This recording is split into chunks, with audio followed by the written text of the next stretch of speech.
Hello students, चलिए ये chapter number 1 चल रहा है और इसमें आधा पार्ट हम कर चुके हैं। अब हम बात करने जा रहे हैं यहाँ basically events of sexual reproduction. हमने अब तक पढ़ा रिप्रोडक्शन के बारे में, ओके। अब हम बात करने वाले हैं इवेंट्स ऑफ सेक्सुअल रिप्रोडक्शन, यानी सेक्सुअल रिप्रोडक्शन के अंदर क्या क्या इवेंट्स होते हैं। इवेंट्स मतलब शादी ब्याह की बात नहीं करेंगे यहाँ पे, हम बेसिकली हम बात करेंगे कि क्या क्या चीज़ें होंगी, ओके। चलिए बात करते हैं events sexual reproduction after attainment of maturity. यानी क्या होता है, आपको मैंने बताया था मैच्योरिटी होना जरूरी है।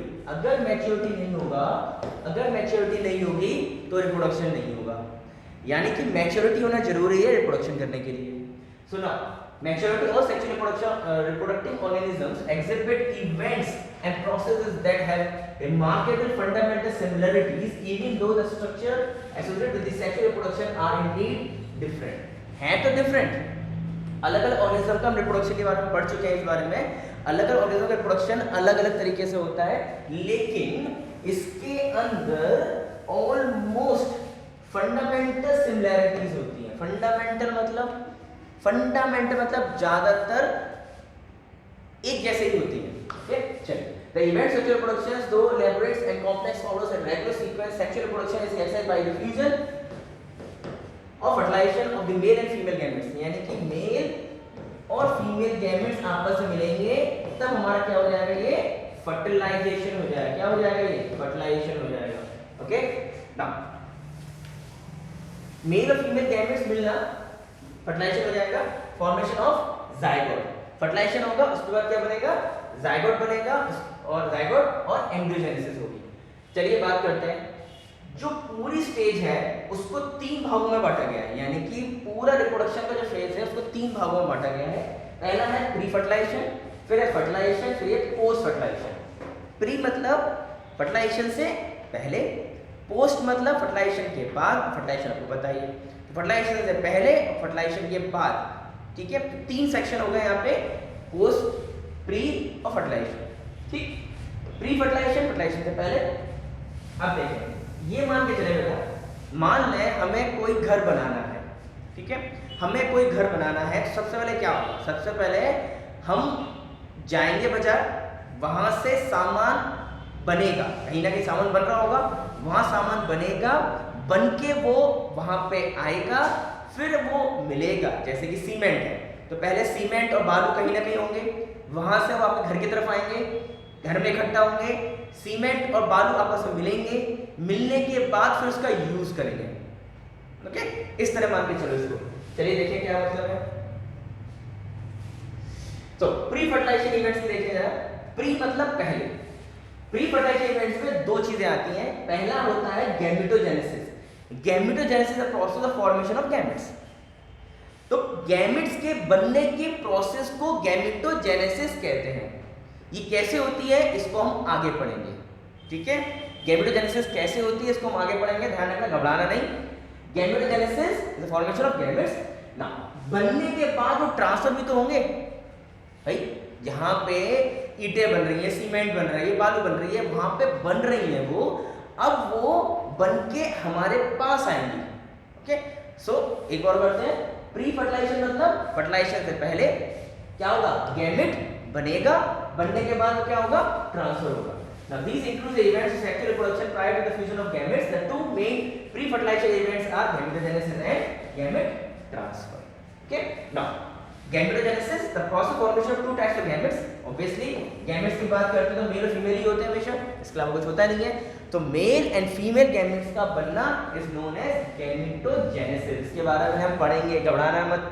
कुछ लोग घबरा गए होंगे इस समय, पढ़ेंगे बिल्कुल पढ़ेंगे इसके बारे में, ठीक है। Now as you all know, we have already learned and studied in 11th that the gametes are haploid. I hope haploid diploid पता हो सबको, 2n n, okay। diploid and haploid पता होना चाहिए सबको। Now gametes are basically क्या होता है, haploid, तभी तो n और n, ये दोनों n आके मिलके क्या बनाते हैं, 2n, ओके। ये दोनों n मिलके क्या बनाते हैं आपके, 2n। नाउ अब जो गैमेट्स बन रहे हैं वो अलग अलग तरीके के होते हैं। देखिए सबसे पहले बात करें हम होमोगैमेट्स और आइसोगैमेट्स। बोथ गैमेट्स आर सिमिलर, दोनों गैमेट्स जो है वो सिमिलर है, मतलब you can't differentiate between mail and female. Okay, so you can't differentiate between male and female. So which gamete is male and which gamete is female? You can't differentiate between them. So these are known as homogametes.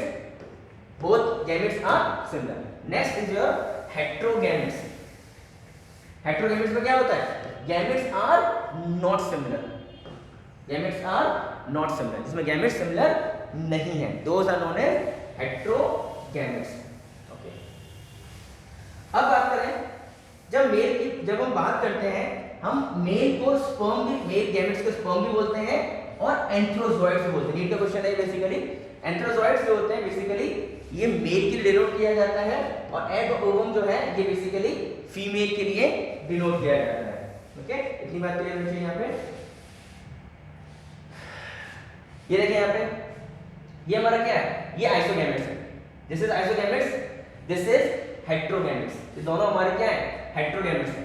ये fungal का है, ये sorry ये algae का है और ये आपका ह्यूमंस का है. ठीक है, तो डिफरेंशिएट कर सकते हैं. मेल जो होता है वो हमेशा, मतलब हमेशा तो नहीं, मेल जो होता है वो मोटाइल होता है, फीमेल जो होता है वो नॉन मोटाइल होता है. फीमेल बड़ी मेगा, मेल छोटा माइक्रो. ठीक है, चलिए ना सेक्सुअलिटी ऑर्गेनिज्म की बात करें. ऑर्गेनिज्म में सेक्सुअलिटी की बात करें, बाइसेक्सुअल कौन होते हैं?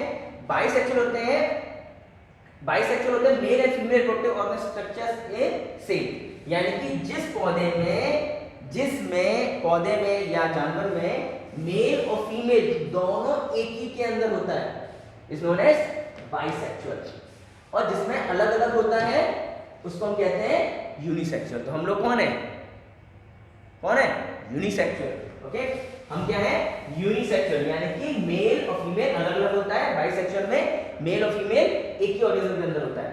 लेकिन हम जब फंगस की बात करते हैं, फंगस में बाइसेक्सुअल को हम होमोथैलिक कहते हैं और यूनिसेक्सुअल को हम हेटेरोथैलिक कहते हैं. ओके, प्लांट्स की बात करें, प्लांट्स में monoecious is for bisexual and unisexual is dioecious. तो इस चीज को ध्यान रखें, बड़ा कंफ्यूज होता है. नीट का इंपॉर्टेंट है ये सारे जो है ये नीट के पॉइंट ऑफ व्यू से भी है. Homothallic, heterothallic, monoecious, dioecious. Monoecious bisexual, dioecious unisexual, homothallic bisexual, heterothallic unisexual. Okay, देखिए जरा मोनोशियस प्लांट्स क्या होगा, मेल और फीमेल जो है, फीमेल और मेल जो है वो एक ही प्लांट के अंदर है. लेकिन जब डाइशियस प्लांट की बात करते हैं तो ये हमारा क्या होगा, फीमेल हो गए और ये हमारे मेल हो गए. Okay, some example of monoecious plants are cucurbits and coconuts. And dioecious plants कौन से हमारे, papaya and date palm. Important है again NEET point of view से.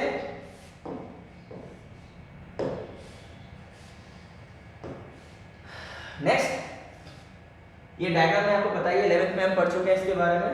Pistol, anther, stigma, style, ovary. Stigma, style, ovary. उसके बाद आपका anther and filament, ये male part, stigma, style, ovary ये हो गया आपका फीमेल पार्ट. ओके,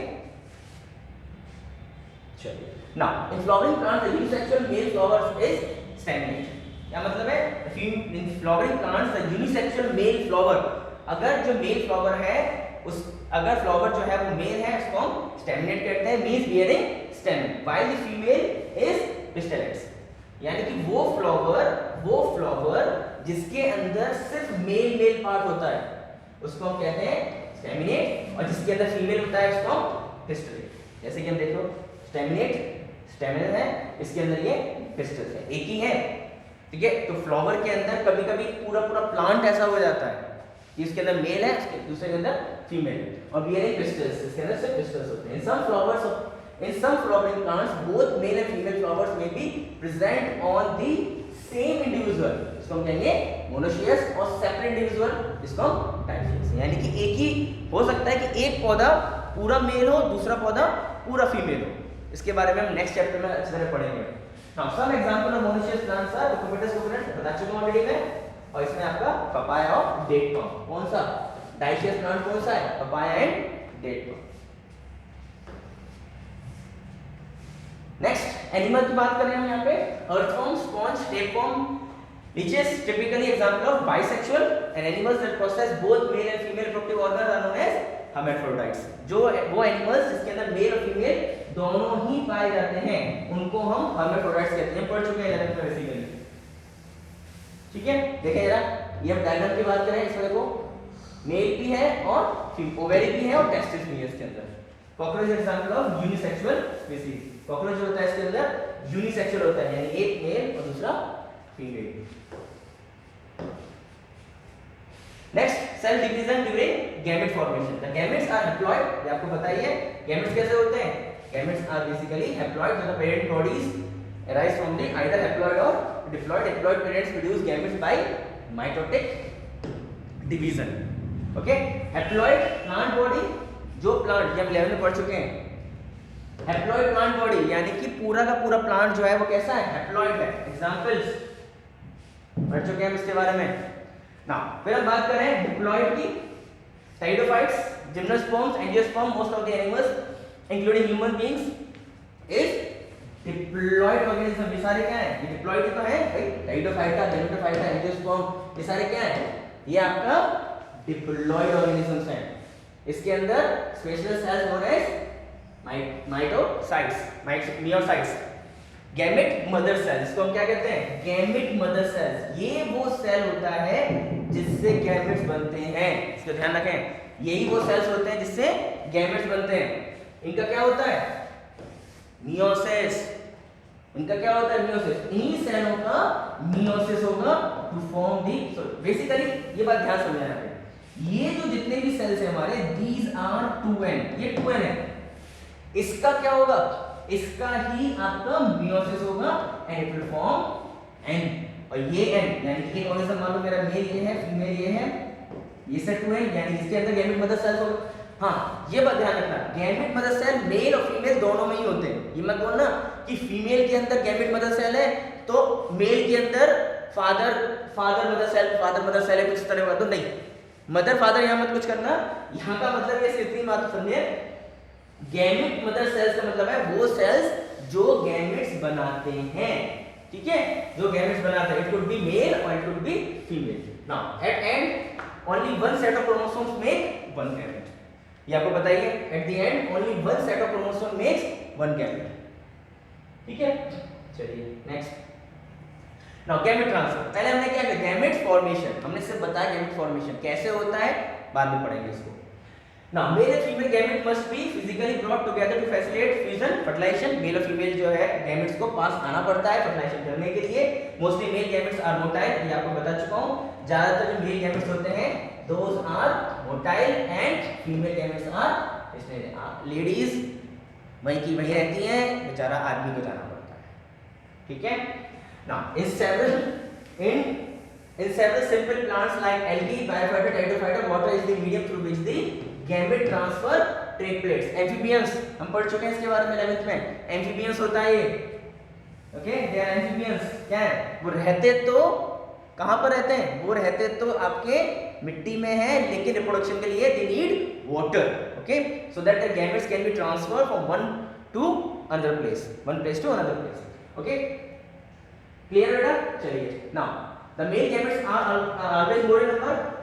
क्यों मेल गैमेट्स ज्यादा क्यों है? मान लें, मैंने आपको बता चुका हूं, अगर मेरे हाथ में एक पॉइंट है, ठीक है, ये मेरा पेन है, ये मेरा हाथ है, मुझे यहाँ पे मारना है, ठीक। अगर मैं मारूं, हो सकता है लगे ना लगे, ये स्टेशनरी है, ये मोटाइल है, ये मेल हो गया, ये फीमेल हो गई, ये स्टेशनरी है, ये मोटाइल है, मुझे फेंक के मारना है, पहुंचे ना पहुंचे। अगर मेरे पास यहाँ बहुत सारे होंगे, अगर मैं यहाँ पे बहुत सारे ले लेता हूँ, अगर मैं यहाँ बहुत सारे लेता हूं तो क्या होगा? इसको फेंक के मारूंगा, कोई एक तो लगेगा, ठीक है, कोई एक तो लगेगा। इसलिए जो मेल होता है वो बहुत ज्यादा होते हैं, फीमेल जो होती हैं वो कम होती हैं, या बेसिकली वन होती है, कम तो नहीं बोलूं, वन होती है, okay. Male gametes are always more, लेकिन वन की बात मैं जब करूंगा जब मैं इंटरनल फर्टिलाइजेशन की बात करूंगा, उसके बारे में समझाऊंगा मैं। Now in plants male gametes reach female, plants male gametes reaches female, क्योंकि आपको पता ही है स्टिग्मा ओवरी, एंथर जो होता है उसके अंदर होता है, एंथर जो है वो स्टिग्मा पे जाता है और यहां से आपका ये ओव्यूल पे पहुंचेगा, ठीक है, ये हम पढ़ चुके हैं, और भी और नेक्स्ट चैप्टर में पूरी कहानी आएगी इसकी। चलिए ना, इन bisexual self fertilization plants, self fertilizing plant मतलब वो अपने आप ही फर्टिलाइजेशन कर सकते हैं, सेल्फ फर्टिलाइजेशन, उनको कोई जरूरत नहीं किसी की। Peace transfer pollen grains from the stigma is relatively easy as anther and stigma are located close to the each other. क्या मतलब बेटा, अगर हमारे पास ये फीमेल पार्ट है, ये हमारा मेल पार्ट है, इसके अंदर एंथर, अगर ये बहुत पास होगा तो इसको ये हिला, हिलते ही इसको टच कर गया, एंथर यहाँ पहुंचा, सीधा फर्टिलाइजेशन कर दिया। ठीक है, ये बहुत पास है, तो इजीली क्या होता है, जैसे ही ये एंथर हिला, जो पॉलन ग्रेन्स थे वो स्टिग्मा पे पहुंचेगा और सीधा ओव्यूल से जाके फर्टिलाइजेशन हो जाएगा। लेकिन पॉलिनेशन क्या होता है? What is pollination? Pollination basically is the transfer of anther, sorry basically transfer of pollen grain from anther to stigma. Okay, pollination मतलब क्या होता है? किसी का स्टिग्मा पे जाना, यानी कि ये क्या है, पॉलिन्स है, ये आपके स्टिग्मा पहुंचना। ये जो पॉलिनेशन है ये बहुत तरीकों से होता है। It could be by water, it could be by wind, it could be by humans, it could be by animals, okay, it could be by bees. ठीक है, तो अलग अलग ऑर्गेनिज्म जो होते हैं वो अलग अलग मोड ऑफ पॉलिनेशन करते हैं, इसके बारे में भी हम आगे पढ़ेंगे। ठीक है, चलिए ना, पॉलिनेटिंग एजेंट्स। ना, what is pollinating agent? Pollinating agents को होते हैं agents which helps in pollination, those are known as pollinating agents। चलिए देखें ना, it could be wind, it could be insects भी हो सकते हैं और आपके wind भी हो सकता है। इंसेक्ट्स में क्या होगा, जो मधुमक्खियां होती हैं शहद लेती हैं, तो शहद का काम क्या है, बेसिकली वो एक फूल पे बैठी, उनके पंख पे, पूरे बॉडी पे, उन पे पॉलन ग्रेन्स अटैच हो गए, पॉलन अटैच हो गए। अब वो किसी और फूल पे पहुंची, उन्होंने क्या किया, वो पॉलन ग्रेन दूसरे पौधे के स्टिग्मा पे अटैच हो गए, और जब वहां पहुंची तो वहां से उस पॉलन को अपनी बॉडी पे ले लिया, फिर तीसरे पौधे पे पहुंच गई वो। तो इसी तरह इनके ये जो मधुमक्खी जो है ये पॉलिनेशन में बहुत हेल्पफुल होती है। ठीक, चलिए ना, विंड हो गया। सेल्फ क्या होता है, देखो एक ही फूल है हमारे पास, ध्यान समझ लें बात को, एक ही फूल है हमारे पास, इसी फूल के अंदर यहाँ पे मेल, यहाँ पे फीमेल, यहीं के यहीं पहुंचे, काम खत्म, कोई जरूरत नहीं है, कोई जरूरत नहीं किसी की, ना किसी से मांगने की जरूरत, ना कुछ करने की जरूरत, यहां से यहां पहुंच गया, काम खत्म। This is known as self pollination. Okay, उसके बाद हम बात करें, एक ही पौधे के दो फूलों के बीच की बात कर रहे हैं, एक ही पौधे के दो फूलों की बात कर रहे हैं हम, ये भी सेल्फ में ही आएगा। क्यों भाई, अगर हम इसकी बात करें, हम डीएनए पढ़ चुके चैप्टर को, these both plants are genetically similar, इन दोनों के जीन सेम है, सब कुछ सेम है, कोई दिक्कत वाली बात नहीं होनी चाहिए। इसका मतलब इसको अगर इसमें जाता है तो जो नया बनेगा उसमें जेनेटिकली कोई डिफरेंस नहीं होगा, पेट तो एक ही है, उसी में तो जीन है, इसका मतलब इसमें कोई डिफरेंस नहीं आएगा, जेनेटिकली डिफरेंस, इसलिए इसको हम सेल्फ कहते हैं। Now, if you talk about cross pollination, what is meaning of cross pollination? Cross का मतलब ये है, एक पौधा ये, दूसरा पौधा ये, इन दोनों के बीच में हो रहा है, this is known as cross. ठीक है, this is known as cross pollination. तो क्या हुआ यहाँ पे हो रहा है ये क्रॉस पॉलिनेशन, इसमें जेनेटिकल डिफरेंस आ जाएगा। तो मधुमक्खी हो सकती है, बटरफ्लाई हो सकती है, इंसेक्ट जो होता है वो बेसिकली हेल्पफुल होता है पॉलिनेशन के लिए। फिर आर्टिफिशियली क्या है, आप गए, ठीक है, आप गए किसी के साथ या अकेले गए बागों में, वहां पे आपने क्या किया, हाथ हिला रहे हैं फूलों पे, या कुछ नहीं है तो मस्ती कर रहे हैं, फूलों पे ऐसे ऐसे हिला रहे हैं आप, ठीक है, मूवीज में देखा होगा आपने फूल हिलते हुए। तो अगर आप दो फूलों को इस तरह टकराएंगे, यानी क्या हो गया, ये आर्टिफिशियली कर रहे हैं आप, कोई नहीं है, आप गए, आपने उठाया, कुछ नहीं यार मस्ती कर रहे हैं, वहां से हाथ फेरा, दूसरे पे हाथ फेर दिया, तो क्या हुआ, आपके हाथ पे क्या लग गया, पॉलन ग्रेन लग गया, ठीक है, ऐसे बहराते हुए चलते हुए, ठीक है। तो इसमें क्या कर रहे हैं आप, ये बेसिकली आपने क्या कर दिया, आर्टिफिशियल कर दिया। ओके, चलिए next, fertilization, the fusion of gametes known as fertilization, इसको हम सिंगेमी भी बोलते हैं, from which the diploid zygote, जिससे क्या बनता है, जायगोट बनता है। Rotifer honeybees and aphids, some lizards and birds, turkeys and female gametes undergoes development to form a new organism without fertilization known as parthenogenesis. जिसमें फर्टिलाइजेशन नहीं होता, बहुत सारे ऑर्गेनिज्म ऐसे होते हैं जिसमें विदाउट फर्टिलाइजेशन द्वारा होता है, जिसको known as parthenogenesis. Okay, external fertilization, internal fertilization. External fertilization क्या होता है? एक्सटर्नल फर्टिलाइजेशन बॉडी के बाहर, यानी कि फिश वगैरह में ज्यादातर होता है. तो इसमें क्या करते हैं, फिश या बहुत सारे एम्फीबियंस होते हैं जिसमें क्या होता है, मेल ने इधर छोड़ दिए, फीमेल ने उधर, लहरों के साथ दोनों आपस में मिल गए, यानी मेल और फीमेल आपस में मिल गए, फर्टिलाइजेशन हो गया. लेकिन इसमें क्या प्रोबेबिलिटी बहुत कम होती है. मिले मिले नहीं मिले, भाई मेल ने यहाँ छोड़ा, फीमेल ने यहाँ छोड़ा, दोनों आपस में मिले मिले नहीं मिले, हो सकता है मिल भी सकते हैं, हो सकता है ना मिले. तो इसलिए इस केस में एक्सटर्नल फर्टिलाइजेशन में मेल को भी बहुत ज्यादा एग्स बनाने पड़ते हैं और फीमेल को भी बहुत ज्यादा स्पर्म्स बनाने पड़ते हैं ताकि वो आपस में मिल सके.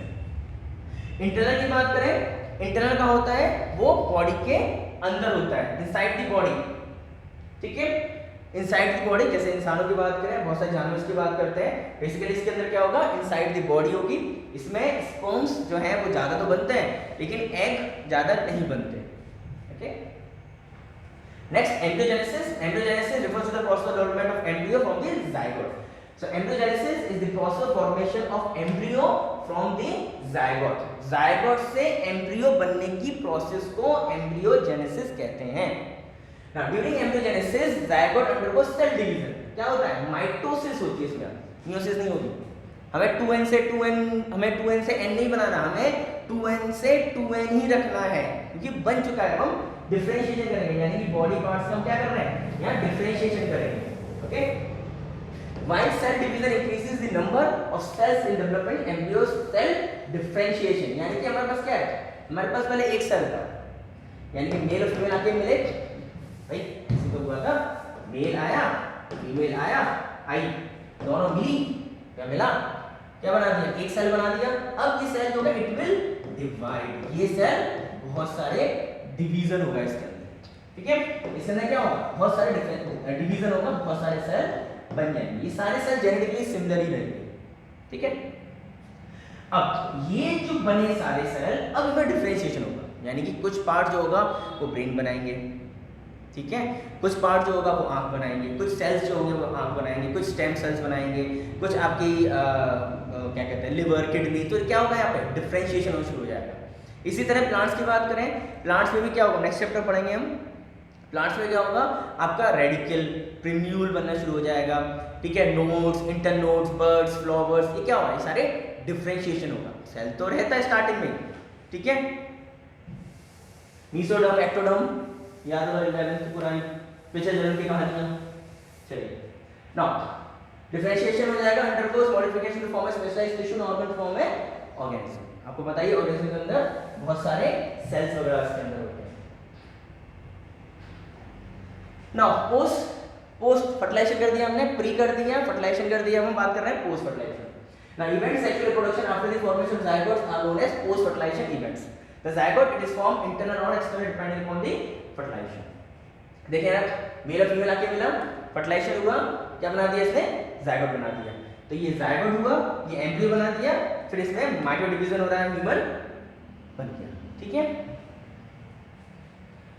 वही वाली बात प्री फर्टिलाइजेशन इवेंट्स में. चलिए एक बार रिकैप करते हैं.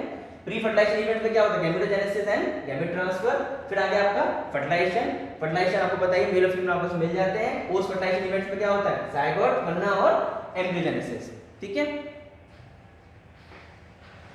नाउ एम्ब्रियोजेनेसिस, जायगोट से एम्ब्रियो बनना is known as embryogenesis. Now during embryogenesis zygote undergoes cell division, mitosis and cell differentiation. आपको बता दिया सेल डिवीजन होता है और इसमें डिफरेंशिएशन होना शुरू हो जाता है. ओविपेरस और विविपेरस क्या होता है, ओविपेरस वो होते हैं जिनके ऊपर एक कैल्शियम की लेयर यानी कि अंडे देने वाले, वो नोन एज ओविपेरस. विविपेरस वो होते हैं जो आपके यंग वन को बनाते हैं. ठीक है, तो ओविपेरस में क्या हो गया, ओविपेरस मतलब अंडे देने वाले, और विविपेरस यानी कि पूरा ऑर्गेनिज्म बाहर आएगा. जैसे कि इंसान की बात करें, zygote develops into embryo and the ovules develops into seed. Now this is important. जब हम प्लांट्स की बात करें नेक्स्ट चैप्टर में अच्छी तरह एक्सप्लेन करेंगे इसको हम. zygote undergoes into embryo. ठीक है, zygote जो होगा वो क्या बनाएगा, embryo and ovule develops into seed. ये बात बेसिकली अभी समझ में नहीं आएगी, ये बात अभी आपके समझ में नहीं आएगी, इसलिए मैं इसको यहाँ रोक रहा हूँ, क्योंकि ये जो कहानी है ये नेक्स्ट चैप्टर में अच्छी तरह पढ़ेंगे। अभी मैंने कुछ बोल दूंगा ना यहाँ पे, ये ओव्यूल्स ओवेरी क्या हो रहा है, यहाँ पे पेरिकार्प क्या होता है, कभी कहोगे सर ये क्या होता है, ठीक है। तो अभी हम इसके बारे में बात नहीं करेंगे, इसके बारे में नेक्स्ट चैप्टर में अच्छी तरह हो जाएगा। बस यहाँ पे दे रखा है, कोई बात नहीं। जो बाहरी लेयर होती है उसको हम पेरिकार्प कहते हैं, यानी फ्रूट की जो आउटर लेयर होती है उसको पेरिकार्प, जो प्रोटेक्टिव काम करती है। ये आपको 11th में पढ़ा चुका हूँ मैं। ओव्यूल जो होता है वो सीड बनता है, और ओवेरी जो होती है वो आपकी फ्रूट बनाती है। अगर याद हो किसी जन्म का तो ये क्या होता है, ये स्टिग्मा स्टाइल ओवेरी, ये चीज यहाँ पे खत्म हो जाती है, ये चीज क्या हो जाती है, ये यहाँ पे खत्म हो जाए, इसके अंदर क्या होता है, ओव्यूल होता है। तो ये क्या बना देता है, ये सीड बनाता है। ये हमारा क्या हो गया, ये हो गया आपका पेरिकार्प, ये हमारा सीड हो गया, ठीक है, सीड हो गया, पेरिकार्प हो गया यहाँ पे। और आपका ये पूरी जो ओवेरी थी हमारी, it will form a fruit, ठीक है। और पेरिकार्प क्या हो गया, आउटर मोस्ट लेयर हो गई। चलिए इसी साथ चैप्टर फिनिश होता है। आपके पास जल्दी नोटिफिकेशन आ जाएगा इसके टेस्ट के लिए। इस चैप्टर को ढंग से पढ़ें, नेक्स्ट 2 to 3 डेज के अंदर हो सकता है आपका ऑब्जेक्टिव टेस्ट हो जाए। Okay, so thank you so much.